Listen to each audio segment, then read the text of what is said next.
મહાનગરપાલિકા દ્વારા દેશના સપૂતો અને મહાનુભાવોની પ્રતિમાને ત્યારે જ ધોવામાં આવે છે જ્યારે કોઈ પ્રસંગ આવતો. મહેસાણા જિલ્લા લેવલે 76મા પ્રજાસત્તાક દિનની ઉજવણી મહેસાણાના પાચોડ રમતગમત સંકુલ ખાતે યોજાઈ હતી, જેના સંદર્ભે મહેસાણા શહેર મહાનગરપાલિકા વિસ્તારમાં આવનાર તમામ ભારત દેશના સપૂતો મહાનુભાવોની પ્રતિમાઓની સફાઈ કામગીરી હાથ ધરવામાં આવી હતી. જોકે મહેસાણા નગરપાલિકા હતી ત્યારે અને હવે જ્યારે પાલિકામાં અત્યાર સુધીમાં દેશના સપૂતો અને મહાનુભાવોની પ્રતિમાને ત્યારે જ પાણીથી ધોવામાં આવે છે, ક્યાં તો સફાઈ કરવામાં આવે છે જ્યારે કોઈ મોટો તહેવાર કે કોઈ પ્રસંગ આવતો હોય.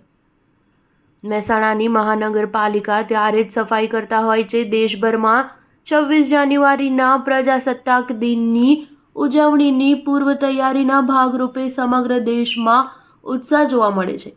તેવામાં મહેસાણાના મુખ્ય સ્થળો ઉપર આવેલા મહાનુભાવોની પ્રતિમાને પાલિકાના ટેન્કર દ્વારા ફુવારાથી ધોવામાં આવે છે. મહેસાણાના ફુવારા સર્કલ, તોરણવાડી, માતા ચોક, ભમરિયા નાળા તથા કૃષ્ણના ઢાળ વગેરે વિસ્તારમાં આવેલા દેશના સપૂતોની પ્રતિમાની સફાઈ કરવામાં આવી હતી. Star news 7 Mehsana.